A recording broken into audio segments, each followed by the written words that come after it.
Iniciamos hablando de transformaciones lineales. Voy a comentar las reflexiones y las rotaciones en R2. Para reflexiones, en R2 podríamos hablar, bueno, reflexiones a través de X, reflexiones a través de Y, reflexiones a través de otros ejes, pero vamos a hacer el caso a través de X y de Y.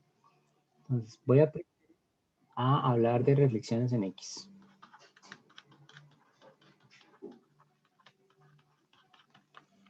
Entonces, tenemos un vector XY. Queremos reflejarlo a través del eje X, entonces el resultado va a ser este otro vector. Y lo que queremos saber es qué pasa con sus coordenadas. Que queremos una fórmula para esa reflexión. Entonces noten que la coordenada en X se va a mantener, pero la coordenada en Y va a cambiar. ¿Cómo quedaría la coordenada en Y? Quedaría como menos Y. Queda como menos Y. Entonces esta es una transformación que va de R2 en R2 que toma un par ordenado XY y lo cambia por X, menos Y. Si queremos, por ejemplo, reflejar a través del eje X el punto 2, 3, entonces ya sabemos que lo que hay que hacer aplicando esta fórmula es cambiarle el signo al Y.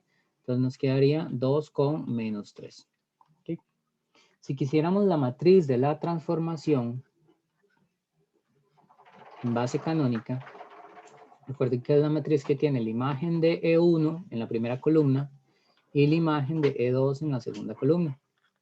Entonces podríamos calcular la imagen de 1, 0, que ya dijimos que es cambiarle el signo al Y, entonces sigue siendo 1, 0, y la imagen de 0, 1, que sería el E2, segundo vector de la base canónica, y sería cambiarle cambiar la coordenada Y, entonces me quedaría 0 con menos 1. Luego la matriz de la transformación en base canónica sería 1, 0 y 0, menos 1. Okay. Ahora vamos a hacer el caso a través del eje Y. Reflexiones en Y.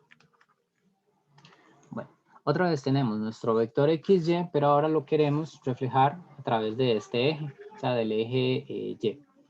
Entonces, ¿qué es lo que va a cambiar? Bueno, resulta que la altura del puntito se mantiene, el Y se mantiene, pero la X cambia, ahora sería menos X. Vamos a ponerlo por aquí. Es decir, tenemos una función que va de R2 en R2, que toma un par ordenado XY y lo que hace es cambiarle el signo a la coordenada X. Entonces, por ejemplo, si quisiéramos reflejar a través del eje X el punto 2, menos 3, su imagen sería menos 2, menos 3. Simplemente le cambiamos el signo a la coordenada X. Si queremos la matriz de la transformación, digamos, en base canónica, podemos hacerlo así. Este es el criterio. Este criterio yo lo puedo separar en variables. Variables X sería menos 1 y 0. Y en variable Y sería 0 y 1. Entonces, estos vectorcitos de acá me quedan como columnas. Menos 1, 0 y 0, 1. Recuerden que hacer eso es lo mismo que calcular las imágenes de los vectores canónicos. ¿Okay? Lo hago de esta otra forma para ir refrescando un poquito cuáles eran las maneras en las que obteníamos las matrices de las transformaciones. Vamos a ver el caso de rotaciones en R2. Todo el desarrollo que yo voy a hacer, ustedes no lo tienen que hacer. Es simplemente como para entender un poquito de dónde es que está saliendo la fórmula que uno está usando, para que no sea como tan mágica. Además de que es algo que es cortito, bueno, me parece que está bastante accesible para lo que hemos hecho en el curso, entonces lo podemos justificar fácilmente. Pero, repito, no es algo que ustedes tengan que hacer, simplemente la fórmula a la que lleguemos al final, ustedes van a tener que aplicarla. ¿Okay? O bueno, o el otro caso, las preguntas clásicas de álgebra lineal, ¿verdad? Que a uno le den el resultado de algo y uno tenga que despejar algo ahí, ¿verdad? Son las preguntas como clásicas, aplicar la fórmula o despejar algo de una fórmula. ¿Okay? Pero todo el desarrollo que yo voy a hacer no es necesario que ustedes lo hagan, es simplemente para entender un poquito cómo se llegó a esa fórmula al final. Entonces, para eso primero voy a hablar de una representación para vectores que no es con base en los sistemas coordenados X y Y. Uno puede hablar de un vector, digamos, vectorcillo que uno tenga acá, V. Uno puede describirlo por medio de el tamaño del vector, que voy a llamarle R, y el ángulo que genera ese vector con el eje X. Ese ángulo uno dice que es positivo si va en esta dirección y es negativo si uno lo toma en esta otra dirección. ¿Okay? Entonces, positivo si fuera antihorario y negativo si fuera sentido horario. Entonces, uno siempre puede hablar de un vector por medio de el ángulo que forma con respecto al eje X y por medio de su tamaño. Bueno, para los que ya han llevado cursos más avanzados como cálculo 2 o cálculo 3, recordarán que esto es de coordenadas polares, ¿verdad? Es cambiar un sistema de referencia que se está usando. Bueno, yo no me voy a meter mucho en eso, solo voy a utilizar esta formita para justificar la matriz de rotación. ¿Okay? La idea es, nos van a dar un vector, nos van a decir cuánto hay que rotarlo, digamos un ángulo beta, y nosotros tenemos que decir, bueno, cuál es ese nuevo vector, o sea, cuál es el resultado, dónde queda. Si yo tomo este vector y lo roto, ¿dónde queda? Una observación es que cuando uno hace una rotación, cambian las coordenadas X, Y, pero no cambia el tamaño del vector. ¿Okay? Entonces, esta línea verde de V mide la misma, tiene el mismo tamaño, mide la misma longitud que esta otra línea. ¿Okay? Sigo aquí estudiando un poquito lo del vector, el ángulo y el tamaño. Entre el eje X y el vectorcito, ahí está el vector, aquí está el eje X, uno puede formar un triángulo, donde esto de aquí vendría a ser, bueno, el valor absoluto de la medida de X. Yo voy a usarlo como un X, y este lo voy a usar como un Y, y el tamaño del vector le puse R, y a esto de aquí le puse Z. Bueno, un ángulo ahí. Esto es un triángulo rectángulo. En los triángulos rectángulos uno puede aplicar razones trigonométricas. Lo que voy a hacer es relacionar el X y el Y, que en principio sería la información que yo tengo, con el R y el Z. Entonces, ¿cómo los voy a relacionar? Bueno, con respecto al ángulo, el X, el Y y el R son lados del triángulo y serían como lado opuesto, lado adyacente o hipotenusa por el hecho de que el triángulo es rectángulo.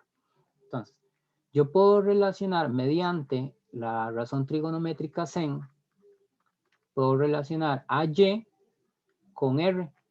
¿Por qué? Porque sen del ángulo sería el lado opuesto sobre la hipotenusa. ¿Sí? Puedo hacer lo mismo con el coseno, que sería el lado adyacente, sería el X, sobre la hipotenusa. ¿Para qué me sirve eso? Bueno, porque entonces yo ahora tengo que Y se puede escribir de esta forma y que X se puede escribir de esta otra forma. Bueno, entonces podemos escribir X y podemos escribir Y como el tamaño del vector por sen del ángulo y el tamaño del vector por coseno del ángulo. Entonces, me devuelvo aquí a mi transformación lineal. Yo lo que ando buscando es una transformación de R2 en R2 donde me dan un XY, bueno, y me dan un ángulo y me dicen cómo encontrar la imagen de ese XY. O sea, me dan el XY y yo tengo que encontrar el X1, Y1. Esto es un X1. Esto es X1, Y1. Ahora, resulta que XY yo lo puedo escribir como R por, digamos que este es mi XY. Entonces voy a ponerle un ángulo acá. Voy a ponerle alfa. Ahí, alfa. Entonces, mi XY tiene un tamaño R y tiene un ángulo alfa. Entonces sería R coseno de alfa, R seno de alfa. Ese sería el punto. Y lo que yo quiero encontrar es la imagen. La imagen se puede escribir como el tamaño multiplicado por el coseno del ángulo. Pero pregunta, para este nuevo vector, ¿cuál sería el ángulo que se forma con respecto al eje X?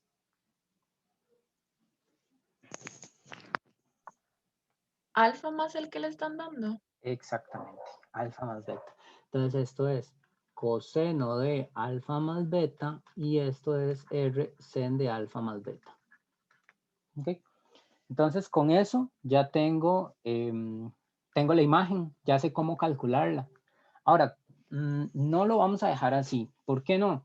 Porque para calcular esta imagen yo tendría que, digamos, a mí me dan el XY, yo tendría que encontrar el R, tendría que encontrar el alfa para luego sustituir en esta fórmula. ¿Ok? Entonces, me parece mucho trabajo. Vamos a intentar que el proceso sea más cortito, que lo que tengamos que hacer sea algo más sencillo. ¿Ok? Y ojalá que dependa directamente de X y de Y. ¿Te escucho? En las entradas, en las primeras no sería R seno de alfa. En la primera parte. Porque puse R coseno de alfa. Aquí tienes razón. Esto es alfa, ¿verdad? Tienes toda la razón. Ok. Muchas gracias. ¿Alguna otra observación? ¿No? Bueno, entonces, ahora lo que voy a hacer es modificar mi imagen. Voy a reescribir mi imagen de otra manera. Aquí la tengo. Entonces, lo que yo ando buscando es cuánto da esto. Pero me gustaría que quedara, en vez de R y alfa, me gustaría que quedaran X y Y. Entonces, ¿para qué? Para usar el punto que me dan inicialmente. Para eso, lo único que necesito son un par de formulitas de trigonometría. Okay, son unas formulitas que probablemente estudiaron en precálculo. No sé si recuerdan cómo se calcula el coseno de la suma de ángulos. Coseno del primero por el coseno del segundo. No sé, coseno del primero por el coseno del segundo. Excelente. Y podemos aplicar la formulita también para el sen, donde nos queda sen, seno, coseno. Aquí sería con suma y luego cambiamos los ángulos, seno, coseno. Ok, voy a utilizar esas dos formulitas. Eso es un recurso bueno, de precálculo, pero me va a ayudar ahorita para simplificar lo que tengo que calcular. Nos va a quedar que al final lo único que hay que calcular es una pequeña matriz. Pongo esto acá.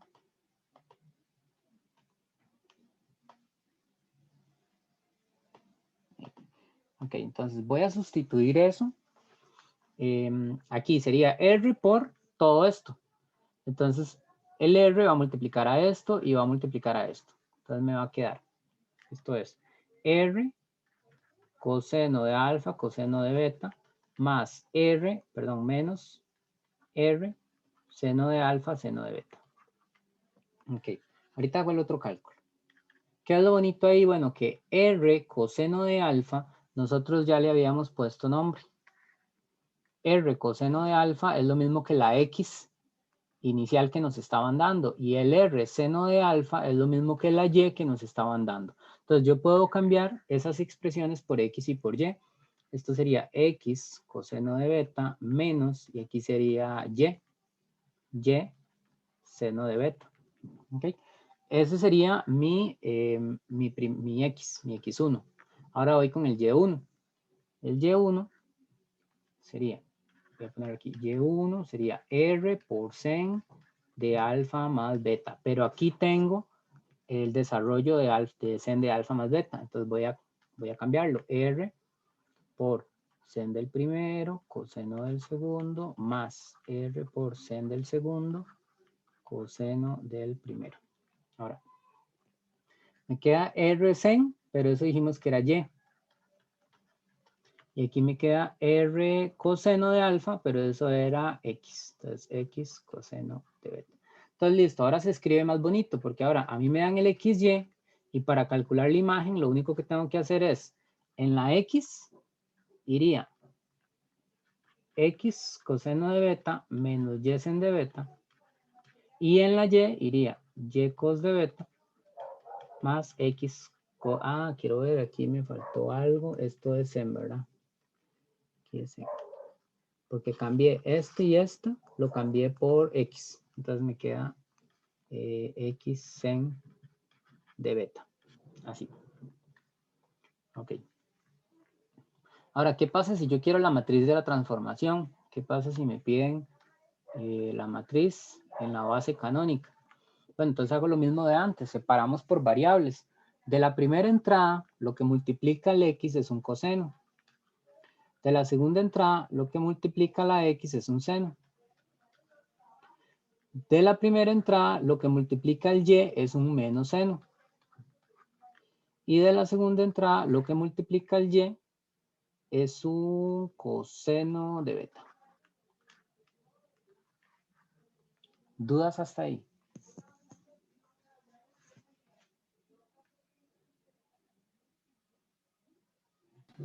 Profe, el determinante. Ahora no, para la matriz de transformación. Así por el determinante. Aquí vamos a calcular. El determinante de esto da Sí, 1. solo. ¿Sí? Sí. Es una matriz invertible. O sea, siempre que usted pueda rotar en una dirección, puede rotar en la otra, puede devolverse.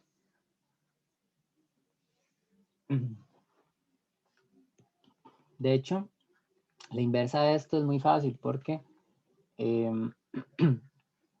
digamos, si usted quiere rotar en esta dirección y luego se quiere devolver, bueno, si usted sabe que rotó, por ejemplo, 60 grados, por decir algo, entonces en la otra dirección sería rotar menos 60 grados y ya con eso. O sea, lo que haces es cambiar el ángulo de rotación, pero aplicas la misma fórmula. ¿Sí? Pero lo que cambia es el ángulo de rotación. Entonces, es un caso de una matriz que es muy fácil calcular la inversa, porque es simplemente cambiarle el valor al ángulo. Ok, ahora vamos a aplicarla. Vamos a ver cómo funciona. Digamos que tenemos el punto, no sé, 1, voy a poner así, menos 1 con 2. Y quiero rotarlo, voy a poner así, rotar ese punto pi medios. Voy a ponerlo así, en un ángulo de pi medios. Voy a hacer un dibujito para que se vea de qué estamos hablando. Es más o menos menos 1 en X sería por aquí. 2 en Y sería como por aquí. Este es el vectorcito que tenemos, así. Y lo que queremos es rotarlo 90 grados. Entonces 90 grados nos va a dar algo más o menos por aquí. ¿Okay? Entonces ahí vamos a tener nuestro ángulo de 90. Aquí va a haber 2, aquí va a haber un menos 1. Y entonces, ¿cuál sería la imagen de menos 1, 2? ¿Cuál sería este vectorcito?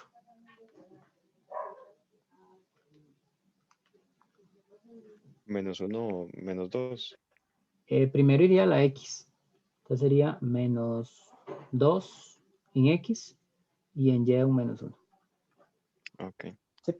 Ok, entonces de entrada uno sabe cuál es la respuesta. Por supuesto estoy poniendo un vector muy fácil de dibujar y muy fácil de reconocer cuánto da el vector de rotación, pero la idea es que ustedes les podrían dar cualquier vector, no sé, raíz de 3,5, cualquier cosa, y en un ángulo cualquiera también, ¿verdad? Y uno tendría que igual ser capaz de obtener el vector de rotación. Entonces, vamos a aplicar la formulita. Recuerden que lo que queremos es la imagen de esta cosa, la imagen a través de la transformación que hace la rotación. Recuerden que calcular una imagen es lo mismo que multiplicar por la matriz. ¿Okay? Por eso, cuando decimos tenemos la matriz, tenemos la transformación.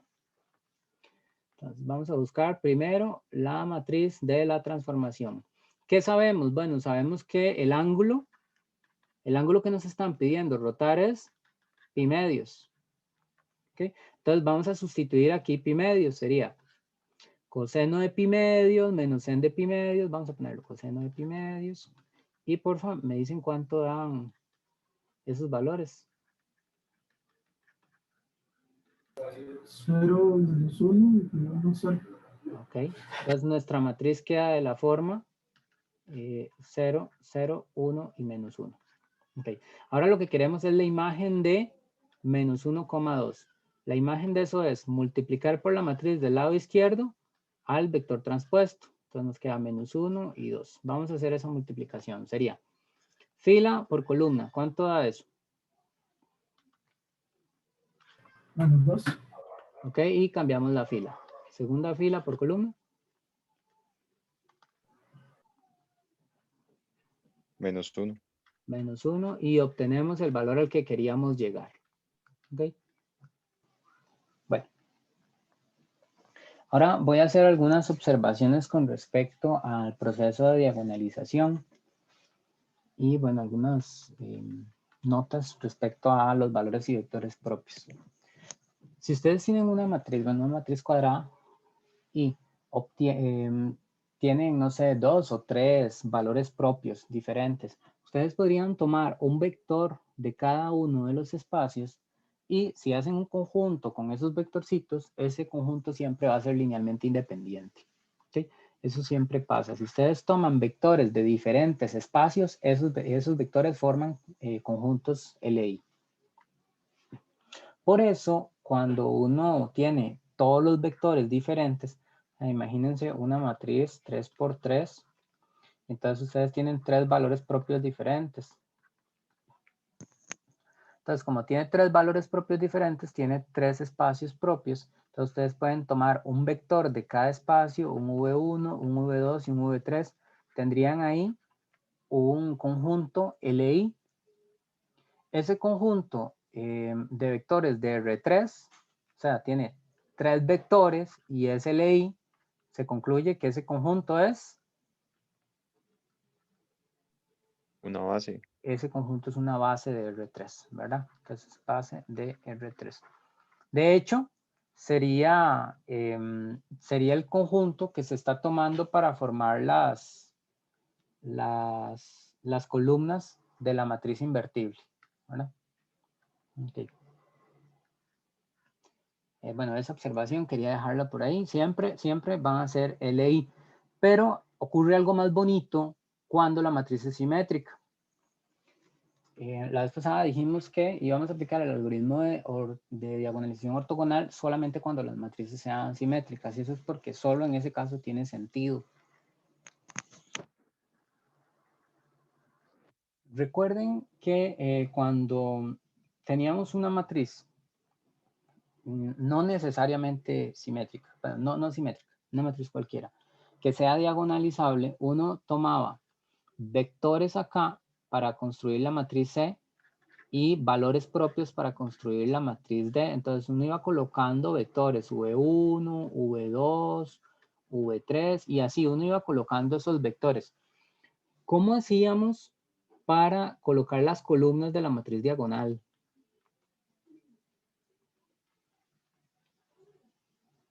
No sé si alguien recuerda. Eran los valores propios en la diagonal principal. Ok. Con su respectivo vector, digamos, el valor propio del respectivo vector. Ok, excelente. Entonces, dice el compañero, eran los valores propios de los vectores propios. Entonces, estos fulanitos tenían que tener asociado un valor propio. Si no tienen un valor propio asociado, entonces no hay manera de construir la matriz y entonces el algoritmo falla. ¿Sí? Ahora, ¿qué es lo que va a pasar? Que si nuestra matriz no es simétrica, no tiene sentido ortogonalizar la base. Porque cuando uno la transforma en base ortonormal, resulta que lo que queda ya no son vectores propios. Como no son vectores propios, entonces no tengo con quién relacionarlos. ¿Sí? Y bueno, quiero hacer un ejemplo. No un ejemplo donde la matriz sea simétrica y todo funcione maravilloso, sino que quiero hacer un ejemplo donde la matriz no es simétrica y ustedes vean por qué es que no tiene sentido hacer ortonormalizar la base. ¿Sí? Entonces tengo esta matriz A que claramente no es simétrica, pero sí es diagonalizable. Es diagonalizable porque tiene ¿cuántos valores propios?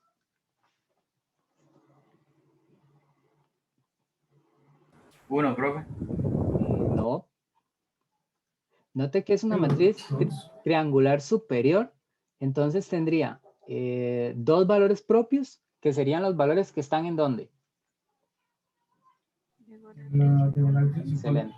Excelente, compañeros. Serían los que están en la diagonal principal. Serían el 1 y el 0. Es decir, son 2 en una matriz 2 por 2. Por tanto, su multiplicidad algebraica y su multiplicidad geométrica a fuerza son iguales. Son 1, ¿verdad? ambas. Quiere decir que cuando yo calcule el espacio asociado al 1, su dimensión va a ser 1. Y cuando calcule el espacio asociado al 0, su dimensión va a ser 1. Y vamos a calcularlo, el espacio asociado a 1. Eso significa quitarle 1 a la diagonal principal y calcular el núcleo de eso, ¿verdad? Entonces sería el núcleo de, y le quito un 1 a la diagonal principal. 0, 2, 0, menos 1. Puedo reducir esa matriz, puedo hacer fila 1 más el doble de la fila 2 y me queda 0, 0, 0 menos 1. Voy a cambiar el signo también en la segunda fila, me queda 1. Y bueno, si me paso al modo sistema, ahí lo que dice es que y vale 0, pero que x no tiene ninguna restricción. Entonces esto sería, en x no hay restricciones y y vale 0. O sea, x es libre. Eso es lo mismo que lo generado por 1 con 0. Muy bien. Entonces tenemos el espacio asociado a x igual a 1. O sea, el valor propio 1. Ahora, voy a calcular el espacio asociado al 0. Sería quitarle 0 a la diagonal. Eso es no quitarle nada. Entonces, como no le quito nada, uso la matriz tal cual. No, ya está reducida. Entonces me paso al modo sistema. X más 2y de 0. Me queda que x es menos 2y. Y sería libre. Y entonces esto es el conjunto que tiene en X un menos 2y, en Y un Y. Y decimos que Y es libre. Sería el generado de menos 2,1. Ok. Entonces tenemos dos conjuntos generados ambos por un vector. El vector no es el mismo, son diferentes conjuntos. Y esos vectores, si yo formo un conjunto con esos dos, tendría una base del espacio. Es decir, esto, 1, 0 y menos 2, 1, es una base, de R2. ¿Okay? En particular, bueno, son dos vectores y la notita de aquí arriba me garantiza que el conjunto que tiene a esos dos vectores es LI. Entonces, como son dos y es LI, por tanto, forman una base de R2. Bueno. Si yo quisiera diagonalizar, tendría que tomar los vectores, escribirlos acá y decir, bueno, el primero está asociado a, al 1. Entonces aquí viene mi matriz diagonal. Y el segundo está asociado a el 0. Entonces sería así, ¿verdad? Yo diría, esta es mi matriz invertible, o sea, que corresponde a un cambio de base. Y esta es mi matriz diagonal. Excelente. O sea, yo puedo aplicar el algoritmo de diagonalización sin ningún problema. Ahora yo me pregunto, ¿y qué pasa si se me ocurre hacer una diagonalización ortogonal? O sea, ¿qué pasa si, no sé, yo tengo esos dos vectorcitos, tengo U1, tengo U2, y se me ocurre ortonormalizar la base para luego construir en mis matrices, según yo, ortogonal una y diagonal la otra para tener el algoritmo de ortonormalización, bueno, de diagonalización ortogonal en una matriz que no es simétrica. Bueno, aplicamos Gram-Schmidt. ¿Y qué le pasa al primer vector? El primer vector se normaliza, no pasa nada. ¿Y qué le pasa al segundo vector? Bueno, el segundo vector resulta que calculo proyección, hago tamaños y todo y me queda este nuevo vector. Entonces tendría V1 y este de acá que es V2. ¿Qué es lo que está pasando? Bueno, V1 es múltiplo de U1. Entonces, sigue asociado al valor propio 1. Y si lo escribo así, digamos, pongo V1 en la primera columna, V2 en la segunda columna. Yo no tengo duda de con quién está asociado V1, porque V1 es múltiplo de U1, ¿verdad? Simplemente U1 normalizado. Es el primer paso de Gram-Schmidt. Entonces, aquí me quedaría 1, 0. No hay bronca ahí. Pero cuando calculo el V2, resulta que V2 no está asociado al segundo valor propio porque no es múltiplo de U2. ¿Logran ver eso gráficamente? V2 no es múltiplo de U2. ¿Ok? Entonces, como no es múltiplo de U2 y resulta que U2 genera todo el espacio asociado al 0, se supone que es del valor propio 0, quiere decir que V2 no está asociado ni con el espacio asociado al 1, ni con el espacio asociado al 0. Es decir, este V2 acá no está asociado a ningún valor propio. ¿Ok? Entonces no tendría sentido aplicarle el algoritmo porque no hay con quién asociarlo. ¿Dudas con eso?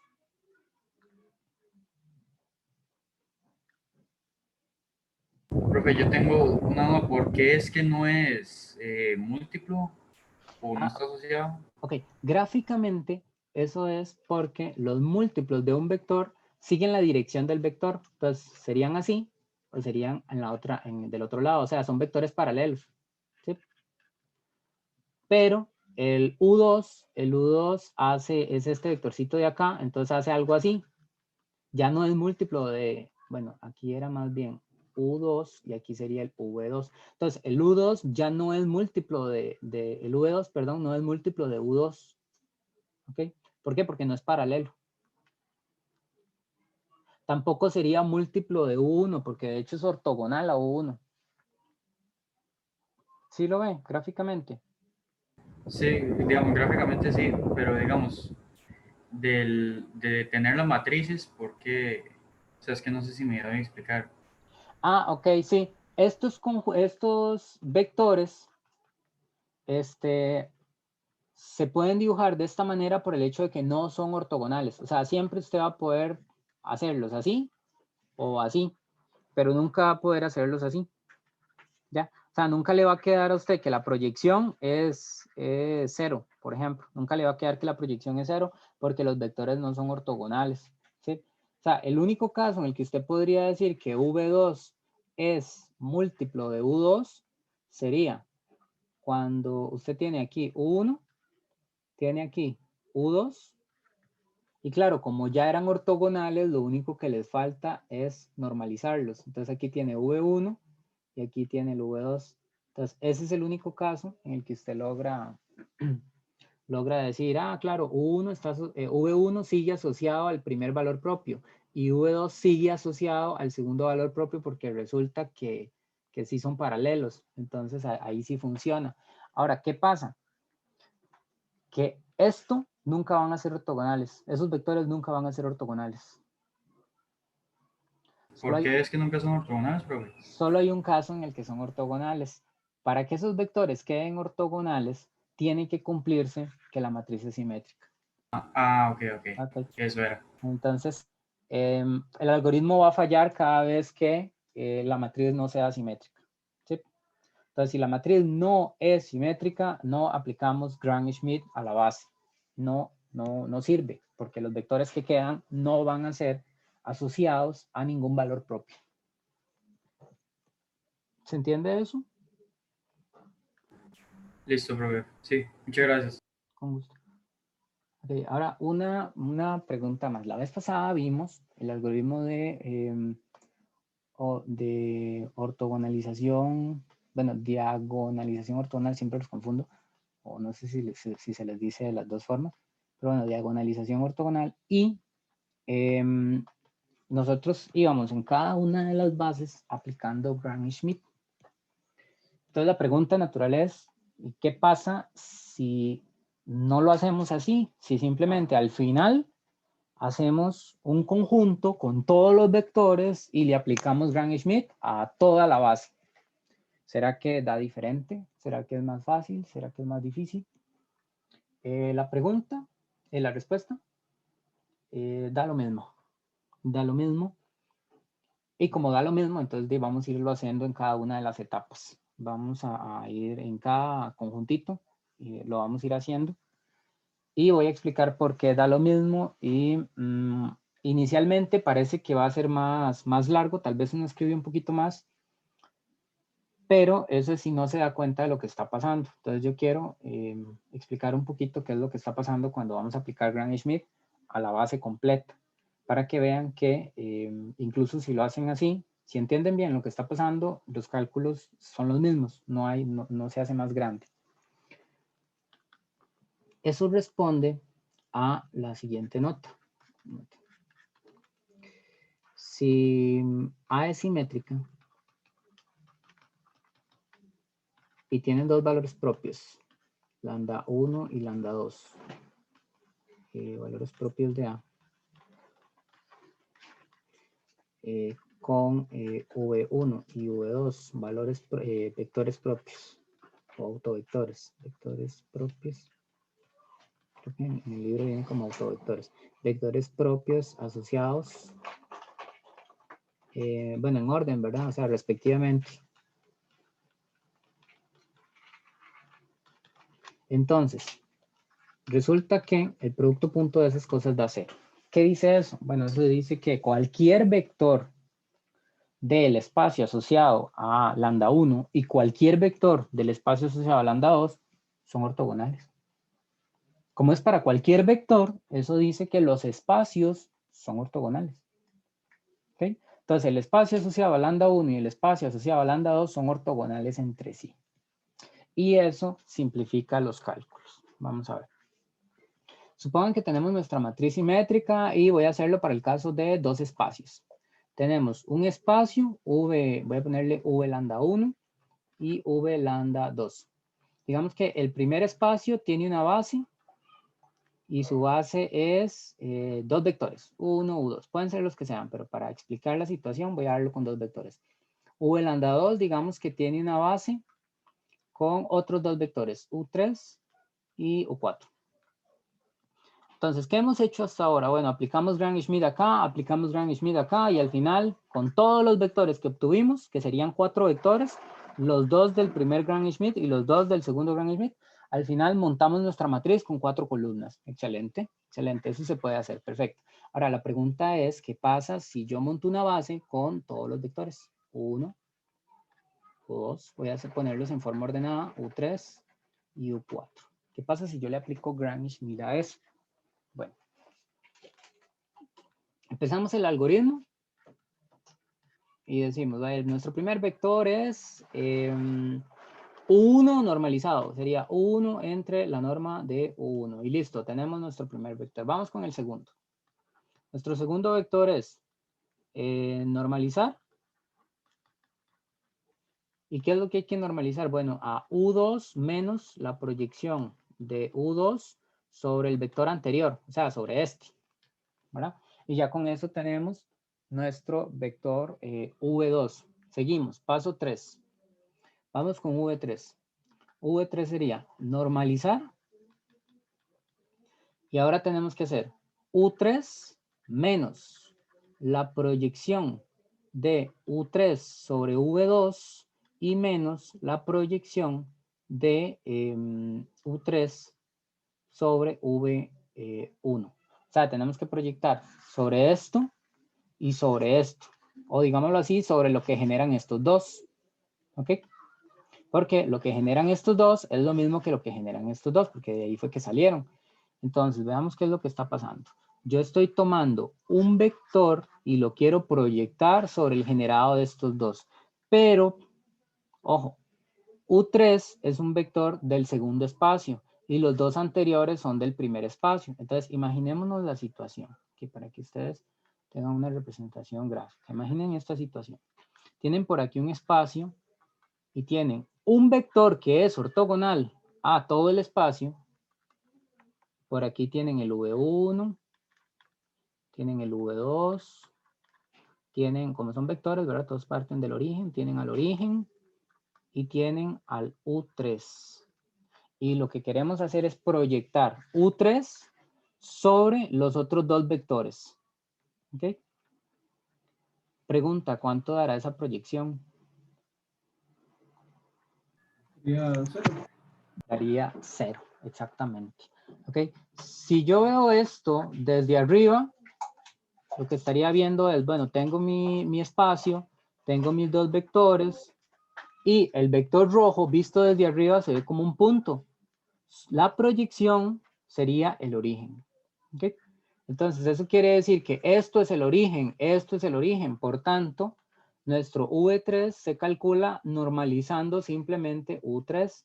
Es decir, se calcula como U3 entre norma de U3. Pero, ¿qué es esto?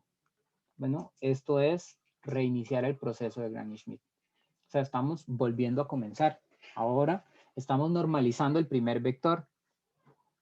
Voy a hacer el cálculo del V4. Vamos a ver, vamos con V4. V4 sería U4 menos, y ahora me toca proyectar sobre V1, me toca proyectar sobre V2 y me toca proyectar sobre V3. Pero los primeros dos son de este conjunto, que es ortogonal a este. Quiere decir que las proyecciones van a dar 0. Entonces aquí lo que está pasando es que otra vez esto da 0, esto da 0 y este no sé cuánto da. ¿Por qué no sé cuánto da? Bueno, porque ya yo no tengo que el producto punto de 0, ¿verdad? O sea, el producto punto entre los dos vectores no da 0. Entonces aquí lo que me queda es U4 menos, bueno, aquí esto es normalizar, ¿verdad? Normalizar. U4 menos proyección de U4 sobre V3. ¿Pero qué es esto? Bueno, es lo mismo que el segundo paso de Gram-Schmidt en el segundo conjunto. ¿Sí? Entonces, ¿qué les quiero decir? Bueno, que si ustedes forman un conjunto con todos los vectores, ustedes empiezan a aplicar Gram-Schmidt aquí, luego aquí, y cuando llegan aquí el proceso reinicia.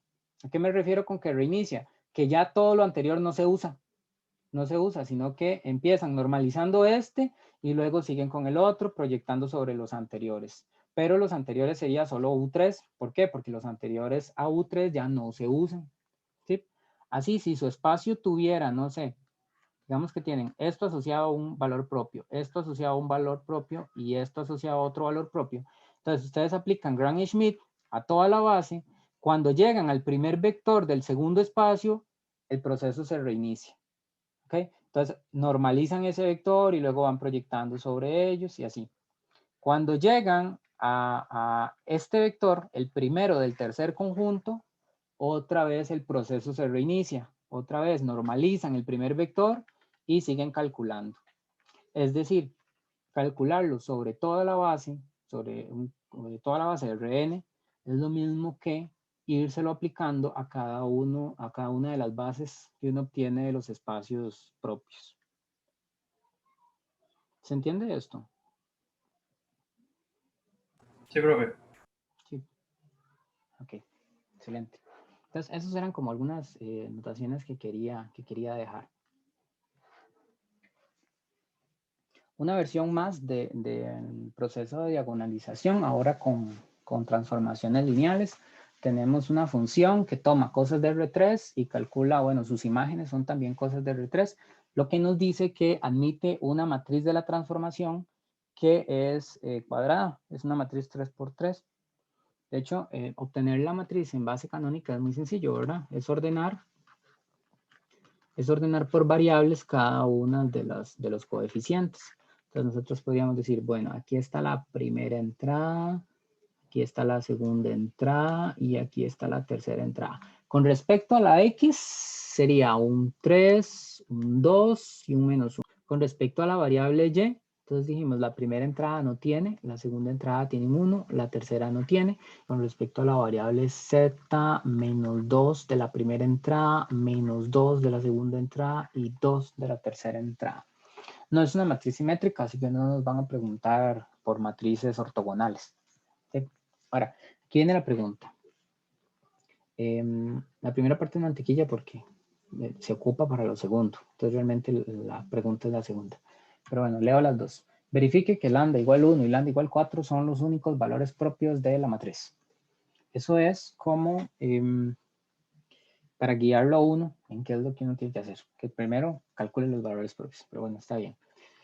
Y aquí viene la pregunta que es diferente a las que ya hemos hecho. Es diferente en su forma. El procedimiento va a ser el mismo, pero su forma y su interpretación es diferente. Entonces, nos piden encontrar una base. Tenemos que tener claro lo que nos están pidiendo. Encontrar una base de R3, es decir, nos están pidiendo 3 elementos. Ok, pues esto es en un conjuntito. Nos piden encontrar una base de R3 donde la matriz de la transformación respecto a esa base, es decir, que el conjunto de salida está dado en base B y el conjunto de llegada está dado en base B, se vea de forma diagonal. Entonces vamos a ver qué nos están pidiendo. Nos están pidiendo, yo tengo la matriz T en base C. Se ve de esta forma y bueno, eso no es una matriz diagonal. Lo que me están pidiendo es una base de modo que cuando yo aplique el cambio de base, al final me va a quedar una matriz en forma diagonal. O sea, esta cosa tiene que ser diagonal. Y tengo que encontrar cuál es la matriz, bueno, cuál es la base que me permite hacer el cambio de base. Entonces, aquí debería ir, cuando nos dicen T en base C, significa que sale y llega a base C, ¿verdad? Entonces, yo tengo que hacerle un cambio de base. O sea, me están preguntando por una matriz aquí, una identidad que me permita cambiar las cosas. Quiere decir que tendría que empezar con base B, terminar en base C, y aquí, ¿cuál debería ser la matriz que va aquí? ¿La identidad de qué a qué? De C a B. De C a B. ¿Por qué? Porque yo quiero que me quede una transformación, o sea, T, que empiece en B y termine en B. ¿Okay? Entonces, ¿qué es lo que me falta? Yo ya tengo T de base C a base C. Me falta encontrar esta, me falta encontrar, bueno, esta no me las están pidiendo, pero digamos, lo que estamos buscando es la base B, que nos permitiría encontrar esta matriz y esta matriz. O sea, si tenemos la base B, podemos encontrar todo. Entonces, lo que vamos a hacer es buscar esa base B. Ok, eso en términos de transformaciones lineales. Ahora vamos a hablar en términos de diagonalización. Esto es una matriz A. ¿Y qué me están pidiendo? Bueno, me están pidiendo una matriz C, que voy a ponerle otro nombre porque aquí dice C de canónico. Entonces voy a usar otro nombre, voy a usar no sé, un H. Me piden que al multiplicar por un H del lado derecho y por otra matriz del lado izquierdo, que sería la inversa, ¿verdad? Porque esta y esta son inversas entre sí, que al multiplicar A por un H del lado derecho y un H inverso del lado izquierdo, al final me quede una matriz diagonal. ¿Okay? Entonces ya esta es la versión que hemos trabajado. Ah, perfecto, me dan una matriz y lo que ocupo es encontrar una matriz invertible y una matriz diagonal tal que la multiplicación de la matriz D. Entonces, ¿qué es eso? Aplique el proceso de diagonalización. Ahora, está bien, nosotros podemos encontrar el H y el D, pero nos están pidiendo una base. Entonces, ¿de dónde va a salir esa base? Bueno, resulta que la matriz H que uno construye en el proceso de diagonalización, uno toma las columnas ¿de dónde? De los espacios propios, de los valores propios. Exacto, específicamente de las bases de esos espacios propios. Entonces, nosotros ya sabemos que si tomamos todas esas bases y formamos un conjunto, ese conjunto es una base de todo el espacio. O sea, ese conjunto sería una base de R3 en este caso. Entonces, las columnas de H son la base que estamos buscando. ¿Okay? Y las columnas de H no es más que los vectores que quedan en las bases de los espacios propios. Entonces vamos a poner eso por acá. Que yo hago toda la explicación, pero después espero que ustedes lo hagan un poquito más mecánico. Estamos buscando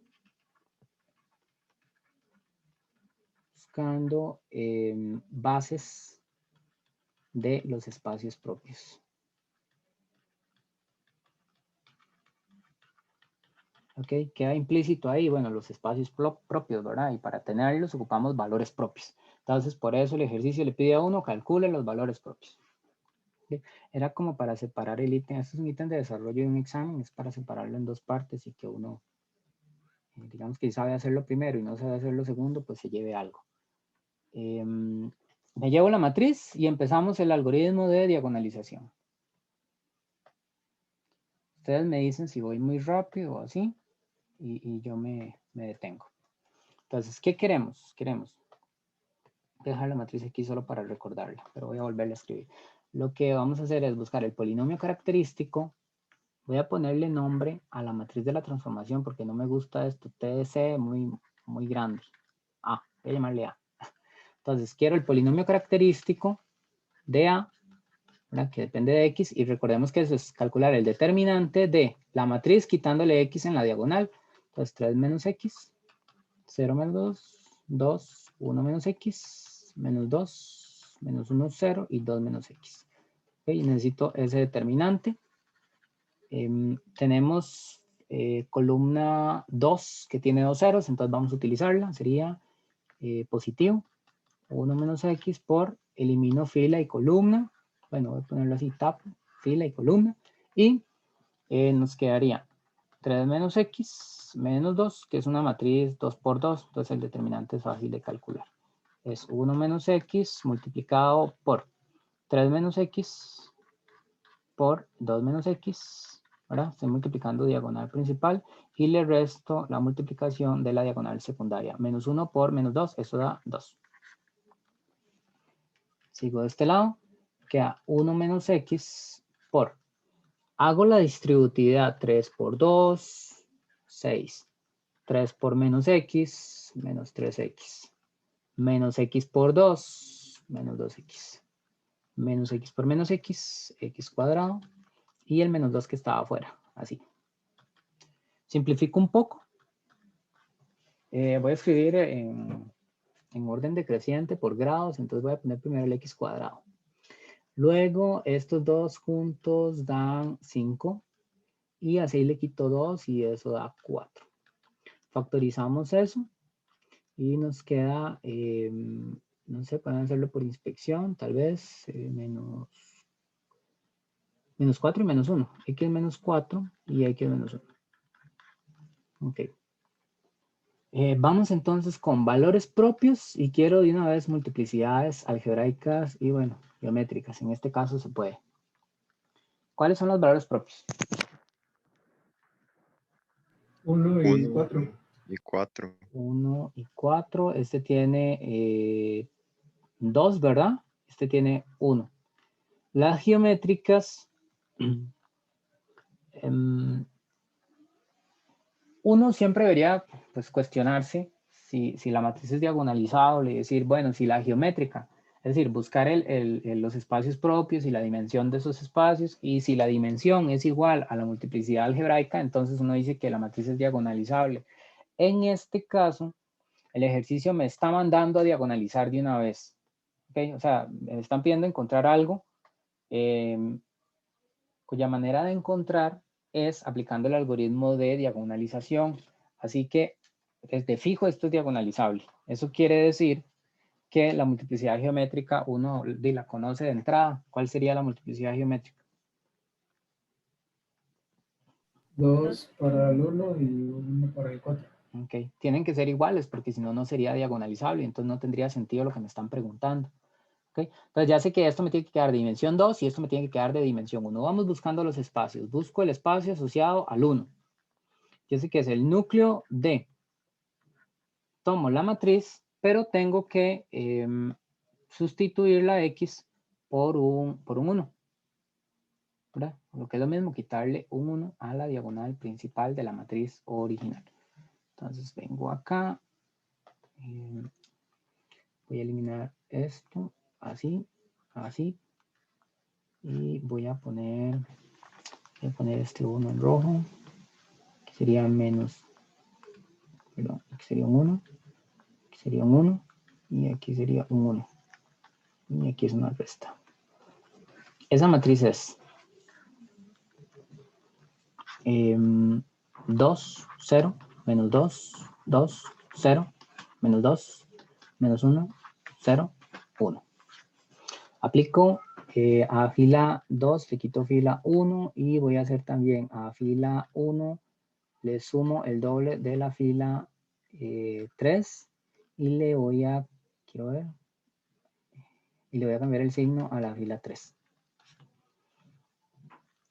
Y se me anulan las primeras dos filas. Y esto me queda con el signo al revés. Ok. Me paso al modo sistema. Lo que tengo es que x menos z da 0 y eso significa que x es z y como no hay condición sobre el y sería libre. Bueno, y z también sería libre. Entonces mi conjunto se ve de la forma, V1 se ve de la forma, en x tiene un z, en y tiene un z y en z tiene un, mentira, en y tiene un y era libre, en z tiene un z, donde z y y son ambas variables libres. Eso es el generado por variables, sería de 1, 0, 1 y 0, 1, 0. Entonces, de momento lo que tenemos es la dimensión de V1, que es 2, porque es generado por 2 vectores. Y vamos a buscar para el caso x igual 4.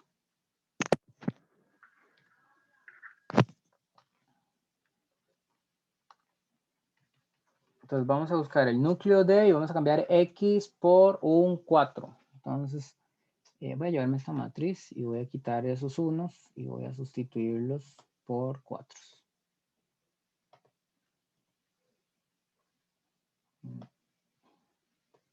Bueno, voy a quitar esto y voy a llevarme eso otro.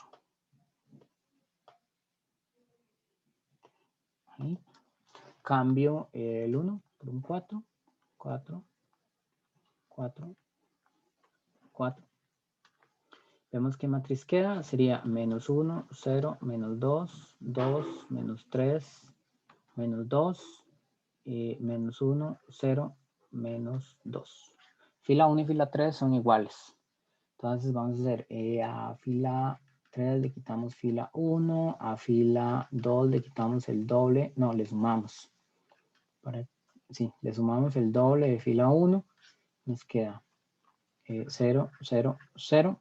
Ah, bueno, y voy a cambiarle el signo a la fila 1. 1, 0, 2. Y esto a 0.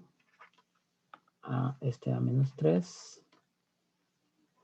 Y menos 2 más el doble de menos 2. Menos 6. Menos 6, así. Si ven algún error, por favor me dice. Voy a hacer menos un tercio de fila 2. Ya con eso. 1, 0, 2, 0, 1, 2 y 0, 0, 0. Ok, me paso al modo sistema. X más 2, bueno, voy a despejar directamente. X es menos 2z y Y es también menos 2z. Entonces mi espacio se ve de la siguiente manera.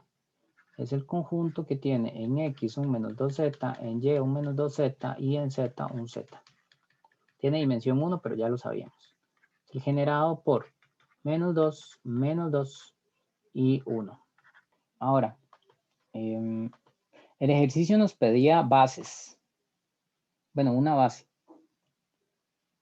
Voy a primero escribir la respuesta del ejercicio para que ustedes vean dónde termina el ejercicio y luego voy a interpretar un poquito la respuesta para que vean qué otras cosas le podían haber preguntado a uno y que llevan el mismo procedimiento.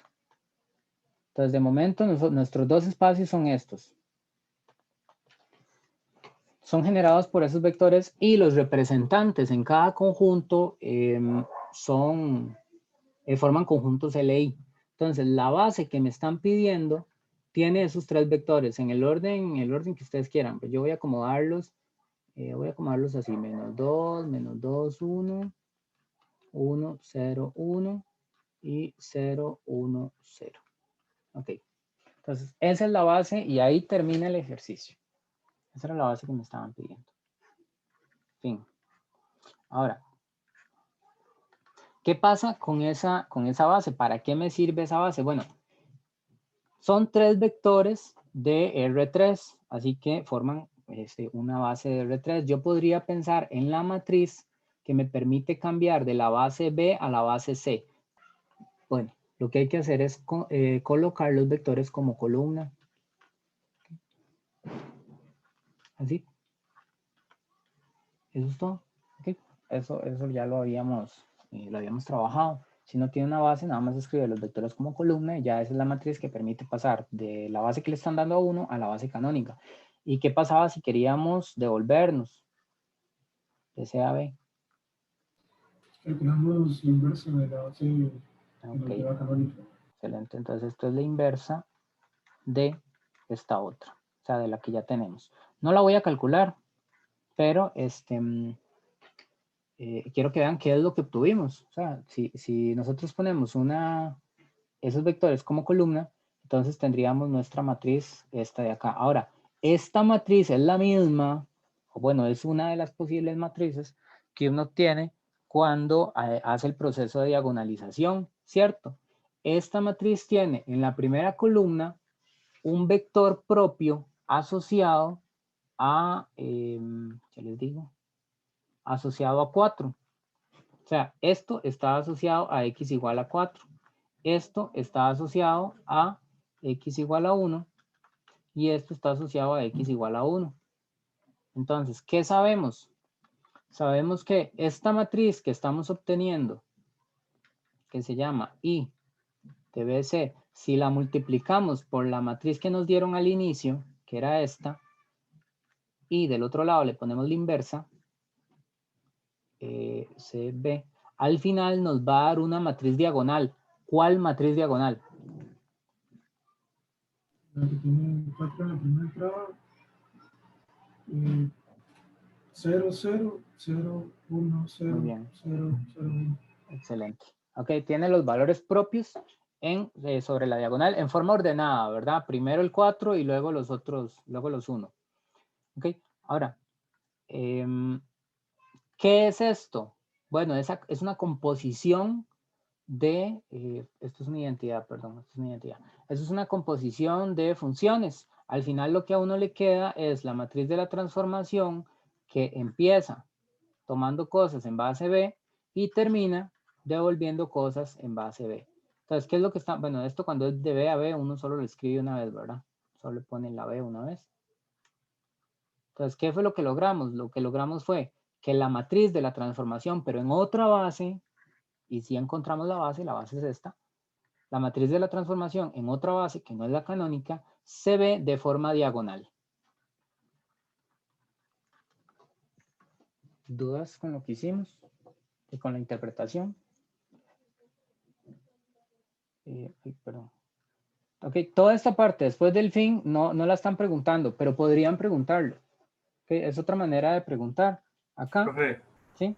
¿Te escucho? disculpe, ¿qué fue lo último que dijo? Eso de ahí. Esto de acá. Correcto. Sí, lo de abajo. Ah, ok.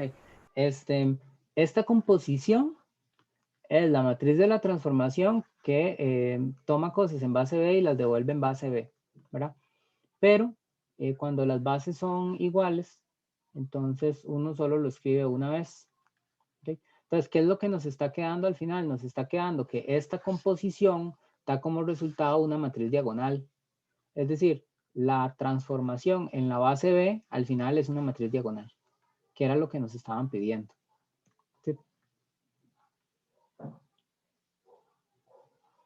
Ok. Profe, ¿y cómo fue que se sacó la matriz? ¿Cuál? ¿Esta? ¿O cuál? Sí, la diagonal. Ah, esta es con base en la de arriba. ¿Por qué? Porque este vector propio es de x igual 4. Entonces, tiene que tener sobre la diagonal el valor propio asociado al vector propio. Si estuviera escrito este vector como segunda columna, entonces el 4 iría aquí, sobre la diagonal. Gracias, profe. Un gusto. Sí.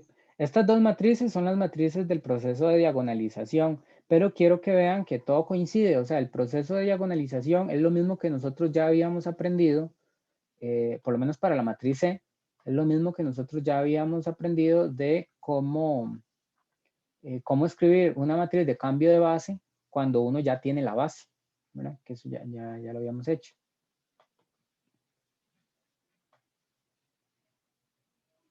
¿Más dudas con el ejercicio? Ya se me olvidó que les iba a decir de eso.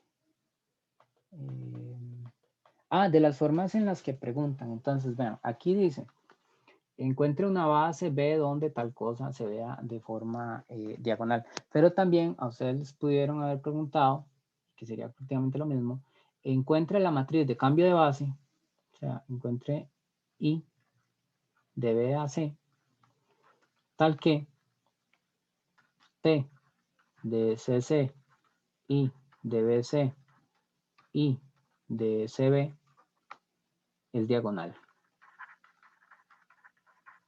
¿Okay? O sea, encontrar cuál es la matriz de cambio de base tal que la composición da como resultado una matriz diagonal. Es otra forma de preguntar lo mismo, ¿no? ¿Más dudas con este ejercicio?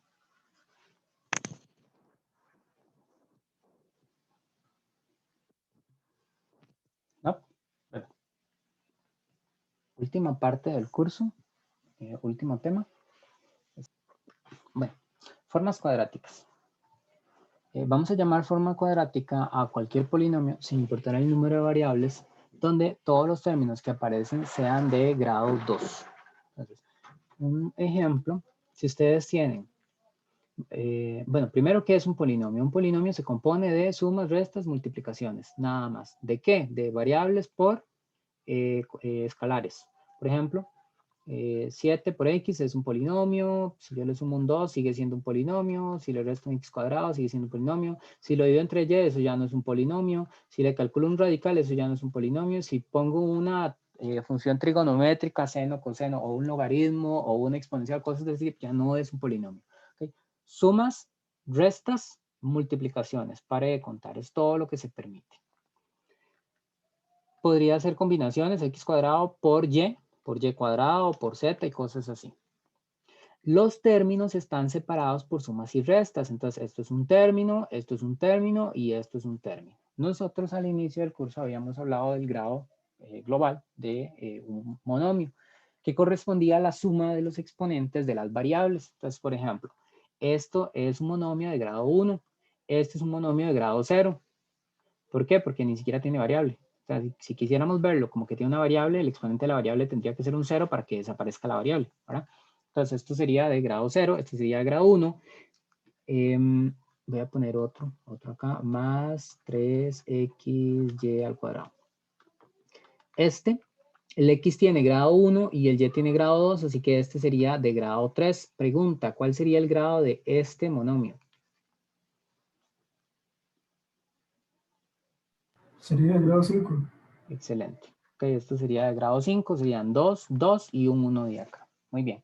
Entonces, ¿cuándo vamos a estar hablando de una forma cuadrática? Bueno, cuando nuestro polinomio, cada término es de grado 2.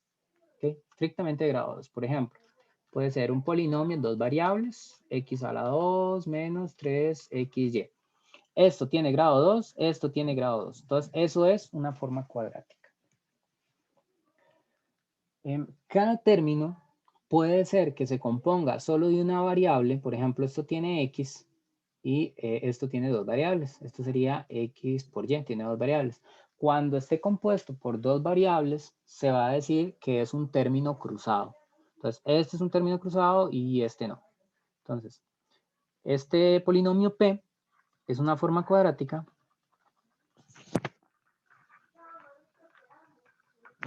con un término cruzado.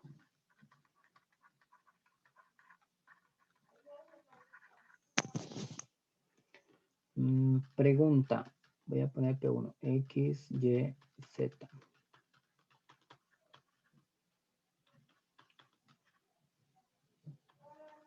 Pregunta, ¿eso es una forma cuadrática? No. No, ok. ¿Y ahora?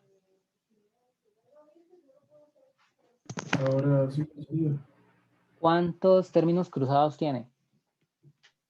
2. Dos, el del YX y el del ZY. ¿Ok? Entonces es una forma cuadrática con dos términos cruzados. Resulta que toda forma cuadrática se puede escribir como una multiplicación de matrices, siempre. Donde la matriz, en este caso la matriz que viene en el centro, es una matriz simétrica. Entonces se va a escribir de la siguiente manera. Tenemos nuestras variables. Entonces nuestras variables van a aparecer primero como columnas, desde x1 hasta xn. Luego nuestra matriz simétrica y luego nuestras variables otra vez como filas. ¿Okay? Por eso aparece aquí como transpuesta. Es el mismo vector, solo que ya no como columna, sino que como fila. Entonces, toda forma cuadrática se puede escribir de esta manera. Y vamos a ver un ejemplo de cómo construye uno la matriz simétrica. Voy a empezar con un polinomio en dos variables. Digamos que tenemos menos x a la 2 más 3y a la 2 menos 4xy. Okay. Yo voy a hacer una pequeña tablita. Que no es necesario, ya con práctica van a ver que no es necesario, pero a mí me gusta hacerlo la primera vez así. xy, xy. Ok. ¿Qué vamos a hacer con esta tablita? Resulta que, bueno, aquí nos van a quedar 4 posiciones. Esta posición de acá, que cruza X con X, va a corresponder al coeficiente de la multiplicación de las variables que se están cruzando. Entonces aquí sería X por X es X a la 2. Entonces aquí va a ir el coeficiente de X a la 2. Luego Y por Y sería el Y cuadrado. Entonces aquí va a ir el coeficiente de Y cuadrado. Pero hay un detalle. Cuando yo hago el cruce X por Y, aquí iría X por Y. No pasa nada. Pero cuando yo hago Y por X, resulta que es lo mismo. Y por X y X por Y, en términos de multiplicación, X por Y y Y por X son lo mismo, ¿cierto? Entonces, el coeficiente que corresponde a XY, voy a tener que repartirlo aquí y aquí. Pero de modo que me quede una matriz simétrica. Eso obliga a que los dos valores tengan que ser iguales. Así que, si yo tengo aquí un menos 4, y yo tengo que formar ese menos 4 como una suma de esto más esto, ¿cuáles serían los numeritos que irían ahí? Menos 2 en cada uno. Menos 2 en cada uno de ellos. Entonces aquí iría un menos 2, aquí iría un menos 2, para que sumados me den el menos 4 que se forma por el cruce de X con Y. ¿Okay? Luego, X por X sería menos 1, su coeficiente, y Y por Y sería un 3, ¿verdad? Y bueno, vamos a ponerle un poquito de color a esto. Aquí va un 3, que es el 3 del Y. Aquí va un menos 1, que es el menos 1 del X. Y, no sé, vamos a poner el menos 4. Iría aquí, menos 2 y menos 2. ¿Dudas en la formación de la matriz? Profe, yo no entendí lo del menos 4. Ok. El menos 4, que es el coeficiente del XY, aquí va a aparecer por dos multiplicaciones. Por este con este, que van a generar un menos 2, y luego este con este, que van a generar otro menos 2. Entonces, cuando usted lo sume, eso le va a dar menos 4. La verificación de que esos menos 2 se van a sumar, yo la voy a hacer bueno, justo ahorita, después de ver si se entiende cómo se separan los números. ¿Okay? Entonces, ¿qué es lo que estamos haciendo? Tomamos el menos 4, lo partimos a la mitad y escribimos eso aquí y acá. Y listo. ¿Okay? Si hubiese sido un menos 6, entonces escribimos aquí menos 3 y ya con eso. ¿Okay? O sea, lo que va es la mitad del término cruzado. O sea, digamos, no tiene nada que ver como que ya menos 2, y va a quedar ahí un 8, digamos. Va a quedar un 8. ¿Por qué un 8? ¿De dónde sacarías un 8? Por el menos 4 que va a formar X por Y y eso va a multiplicar al menos 4. Ah, ok. Eso no tiene nada que ver con eso. No. De hecho, vamos a multiplicar la matriz por las variables para que veamos que de verdad va a quedar esto. ¿Okay? Y después vamos a hacer otro ejemplo para que se familiarice un poco con esto de dividir por 2 y escribirlo en la matriz. ¿Okay? Entonces, vamos a hacerlo. Perfecto. Vamos a hacerlo y después del segundo ejemplo, entonces me indica si seguimos con la duda. ¿Okay? Entonces, primero voy a hacer una verificación que no es necesario que ustedes hagan. Yo solo la voy a hacer para que ustedes vean que de verdad esto y esto son lo mismo. Entonces, mi matriz sería menos 1, menos 2 y 3. Esa es mi matriz simétrica, ¿verdad? Se ve que es simétrica con respecto a la diagonal principal. Entonces, ¿cuál multiplicación voy a hacer? Se supone que P de XY, o sea, esto de aquí, es lo mismo que XY por mi matriz, menos 1, menos 2, menos 2, menos 3, por XY. Vamos a ver si eso es verdad. Sería XY por, voy a hacer la multiplicación de la derecha primero, a ver qué queda. Sería fila por columna. ¿Cuánto da eso? Menos X menos 2Y. Ok, muy bien. Y luego cambio la fila. Fila por columna y me queda menos 2X menos 3Y. Menos 2X menos 3Y. Ok. Ahora hago la multiplicación fila por columna, ¿verdad? Solo es una fila y solo es una columna. Entonces sería X por menos X menos 2Y más Y por menos 2X menos 3Y. Me quedaría. Distribuyo. Menos X cuadrado menos 2XY. Distribuyo acá. Menos 2XY menos 3Y cuadrado. Entonces me queda menos X cuadrado menos 4. ¿Ve dónde se suman los dos? Menos 2. Menos 4XY menos 3Y cuadrado. ¿Ok? Que era exactamente, ¿qué pasó con el 3Y? Era un 3 positivo, profe. ¿En dónde? Aquí, ¿verdad? Sí, ya lo vi. Aquí es un más. Aquí es un más. Aquí es un más y aquí es un más. Muchas gracias, muchas gracias. Pues ya no me iban a creer, pero sí, dan lo mismo. ¿Okay? Si uno lo hace bien, dan lo mismo. ¿Dudas?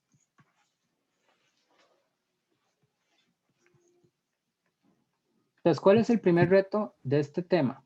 Te escucho, no sé si alguien me iba a decir algo. No, que todo claro. Ok, ¿cuál es el primer reto de este tema? Bueno, lograr pasar de la forma cuadrática a la matriz simétrica asociada. Entonces voy a poner eso por aquí. Otro ejemplo, digamos que P de X, Y, Z tiene Z cuadrado más 3X cuadrado menos, no sé, 12XY más 3YZ y menos Y, sí, menos Y cuadrado, así. Ok, entonces en este caso tenemos una matriz 3×3 porque es de 3 variables, Y, Z, X, Y, Z. Ok. ¿Cuál sería la entrada asociada a XX? O sea, el que va aquí. 3. Ok, 3. Asociada a YY. Menos 1. Ok. Asociada a ZZ. 1. 1. Muy bien. Estaríamos genial. Ahora vamos con los términos cruzados y recuerden que hay que dividirlos en dos entradas. Entonces voy a empezar con XY. Tengo que dividirlo en esta y esta entrada. ¿Cuánto iría en cada entrada? Menos 6. Menos 6. Menos 6, muy bien, que sería la mitad de menos 12, ¿verdad? Ya con eso. Luego voy acá. Esto es Y con Z. Entonces es la entrada de aquí y la entrada de aquí. Ok, tengo que repartir ese 3 entre las dos entradas. ¿Cuánto sería? 3 medios en cada uno. 3 medios. 3 medios. Y ahora voy con Z y X. ¿Qué pasa con el ZX? ¿Dónde está?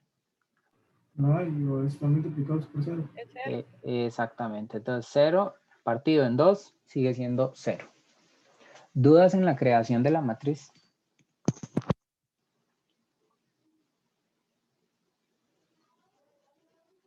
Todo claro, profe. Todo claro. Ok. Entonces, resulta que si uno tiene una forma cuadrática con términos cruzados, como esta que tiene aquí, términos cruzados, uno puede hacer algo que llamamos un cambio de variable, un poquito más sofisticado, cambio de variable lineal, o sea, es una transformación lineal, donde al final, cuando uno hace el cambio de variable, queda el polinomio escrito en nuevas variables y ya no tiene términos cruzados. Entonces, uno a eso le llama eliminación de términos cruzados. O sea, nuestro polinomio va a cambiar de forma, se va a ver diferente porque le vamos a meter una nueva variable. ¿Okay? Para recordar un poquito eso, digamos, un ejemplo ahí todo X, nada más para recordarles a qué me refiero con que estamos haciendo un cambio de variable. Solo que nuestros cambios de variables son un poquito más elaborados.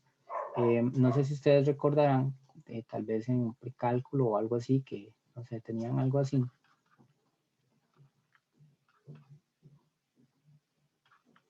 Y si ustedes querían factorizarlo o algo así, una de las técnicas era hacer un cambio de variable para que las cosas se vieran más pequeñitas y fueran más fáciles de analizar. Bueno, esto es bastante sencillo, pero igual sirve para aplicarle un cambio de variable. Si uno dice que u es x al cuadrado, entonces el cuadrado de u es el cuadrado de x al cuadrado y eso daría x a la 4. Entonces uno tiene derecho de cambiar el x a la 4, o sea, este puede cambiarlo por u a la 2. Entonces su expresión se escribiría en la forma u cuadrado más la constante se mantiene, pero el x cuadrado puedo cambiarlo por la u.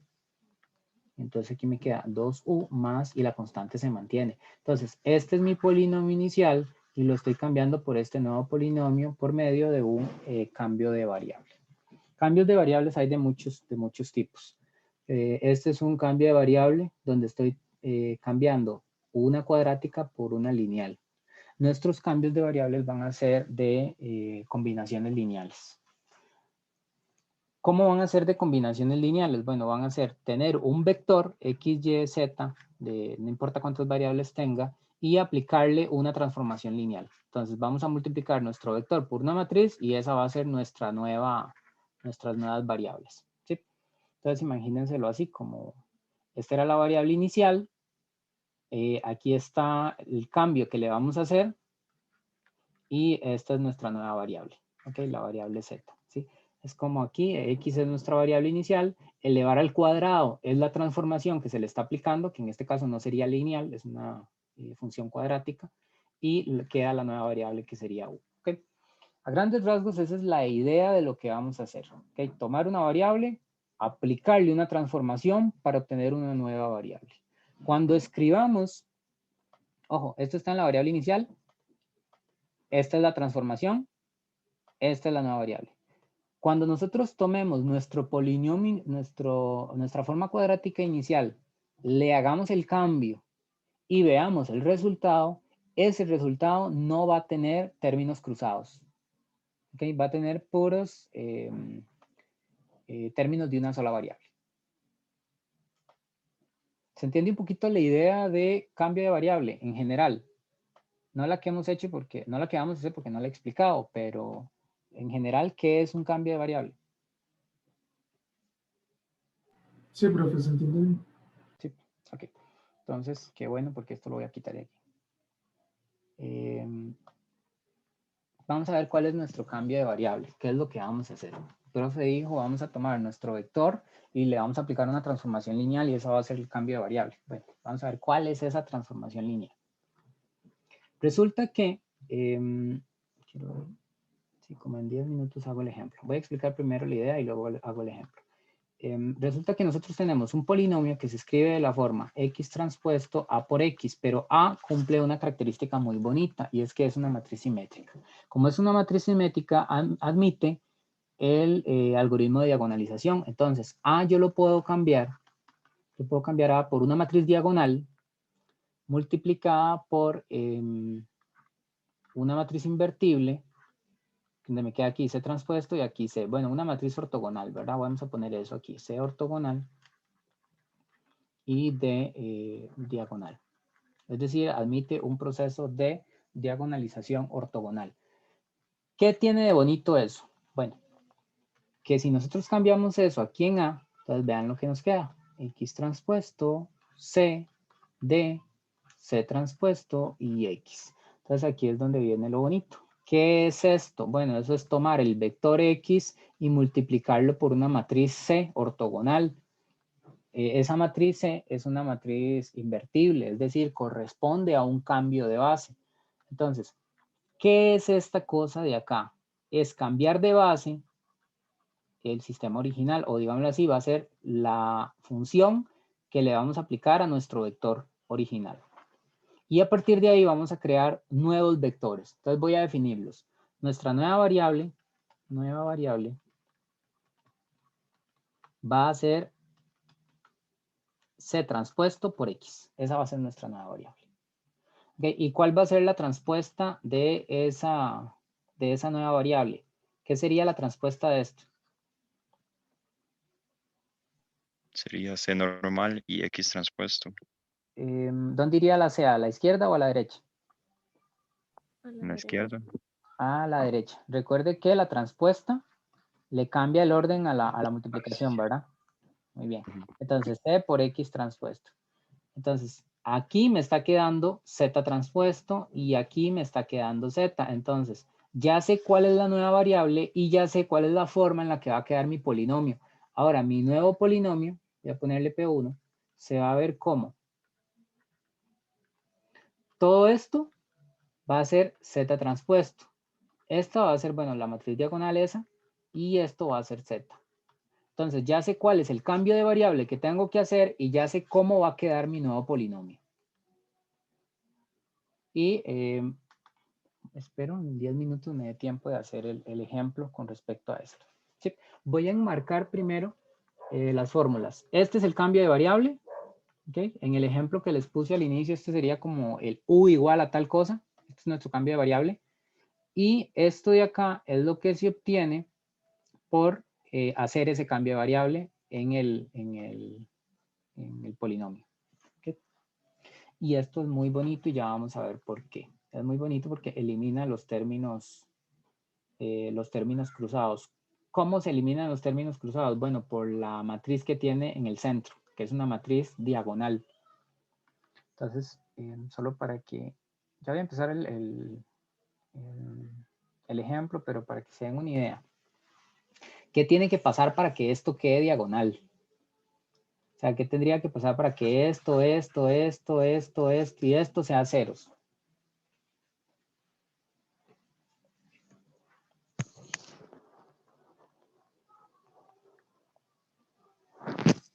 Con respecto a la fórmula. O sea, de aquí para acá. Que no tengan términos cruzados. Exactamente. Entonces, eso es lo bonito de lo que estamos diciendo ahorita. Como nuestra matriz va a ser diagonal, ya no van a quedar términos cruzados por ninguna parte. ¿Okay? ¿Por qué? Todos van a ser cero. Necesariamente todos van a ser cero. Bueno, vamos a hacer eso. Ejemplo, un ejemplo chiquitito, según yo, para 10 minutos. Entonces voy a hacerlo con calma, pero no me voy a saltar ningún, voy a hacer un poquito rápido, pero no me voy a saltar ningún paso. Entonces, la matriz asociada a esa transformación, ¿cuál sería?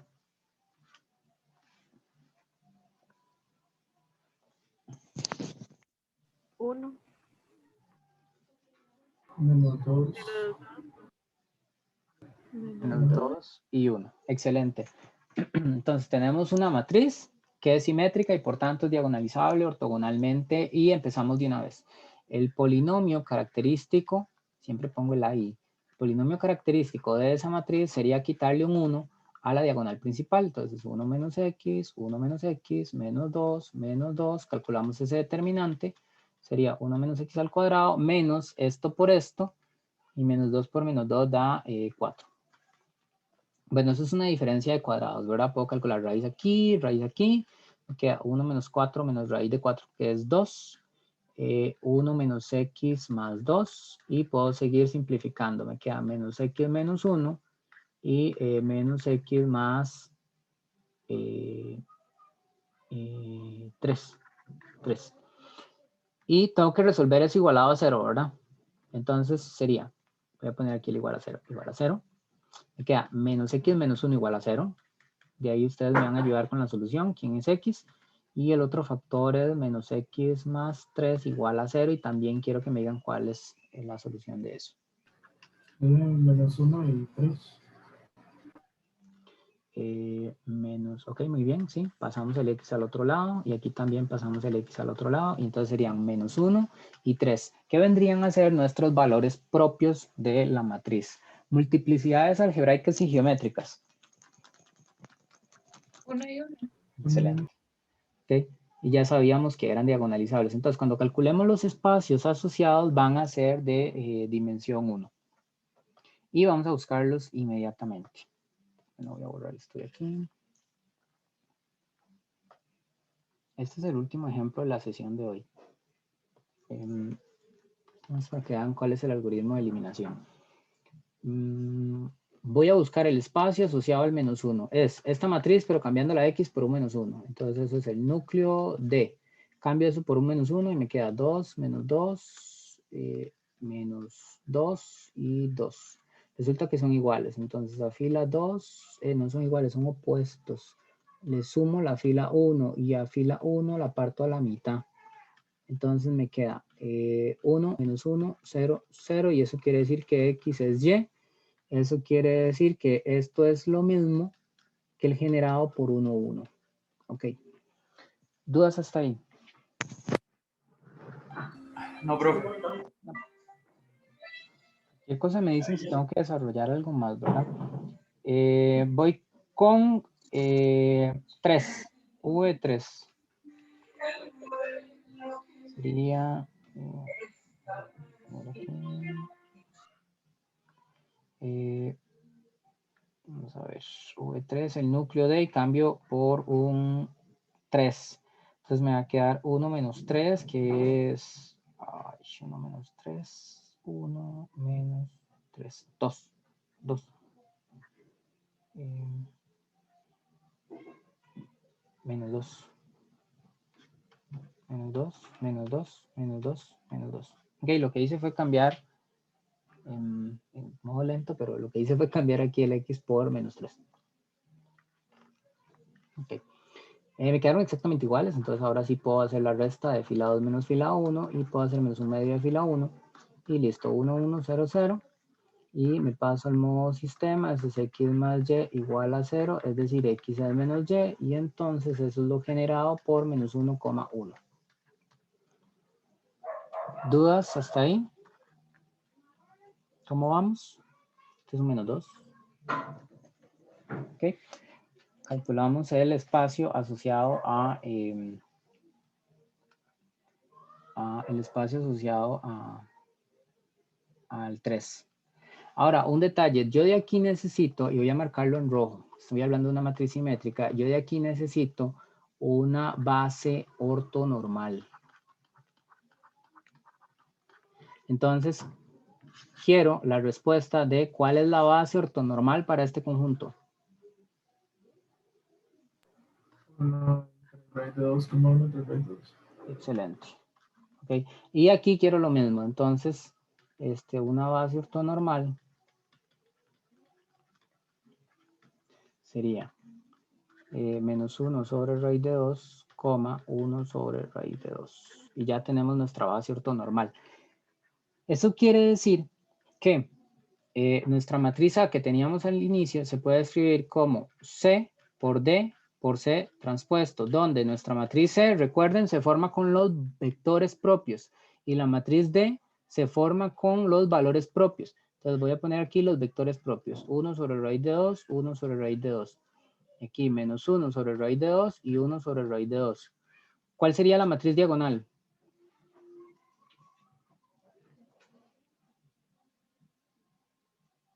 Menos 1, 3. Ok. ¿Dudas? Ahora, ustedes se preguntarán, bueno, el profe hizo lo mismo que siempre hace, proceso de diagonalización, pero ¿dónde rayos está eliminando los términos cruzados? Bueno, esa es la parte sencilla, es simplemente usar las fórmulas. Mi nueva variable va a ser C transpuesto por X y mi polinomio va a quedar de esta forma. Entonces voy acá. El final del ejercicio. Defino mi nueva variable. Mi nueva variable que voy a llamarle A, B, porque estoy en R2, mi nueva variable se calcula de la siguiente manera. Voy a ponerle así. C transpuesto por X.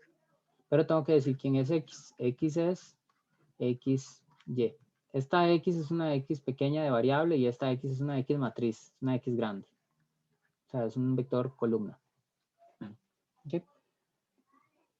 Entonces, si yo quisiera saber cómo se escriben A y B, lo que hago es multiplico la transpuesta de esto por XY y ya con eso sé cómo se escriben A y B. Pero no es eso lo que quiero hacer. Lo que quiero hacer es el cambio de variables. Entonces, aquí ya tengo mi cambio de variables. Necesito ver cómo se ve mi polinomio. Ya usé esta fórmula. Ahora necesito ver cómo se ve. Necesito saber cómo se ve mi polinomio. Mi polinomio se ve como Z transpuesto por D por C. Entonces, mi nuevo polinomio, P1, bueno, esto es en columnas. Esto es en columnas. Mi variable original estaba en columnas, esto también va en columnas, AB. ¿Okay? Es importante que declaren las nuevas, el nuevo nombre para las variables, porque su polinomio ahora va a quedar en las nuevas variables. Entonces, P1 sería Z transpuesto por D por Z. ¿Quién es Z transpuesto? Es AB. ¿Quién es Z? Es AB. ¿Y quién es D? Bueno, D es la matriz diagonal que tenemos acá, que tiene los valores propios. Sería -1, 0, 0, 3. ¿Qué es lo bonito de esto? Bueno, que nosotros ya sabemos, sin tener que hacer la multiplicación, nosotros ya sabemos el resultado de esto. Esto es una forma cuadrática, ¿verdad? Perdón, aquí me equivoqué. Esto es AB. AB. Esto es una forma cuadrática y esta es la matriz de la forma cuadrática. O sea, esto está asociado por variables XY, como hicimos al inicio, las variables XY por fila y XY por columna. Entonces, ¿cuál es el coeficiente de X cuadrado? Bueno, de A cuadrado en este caso.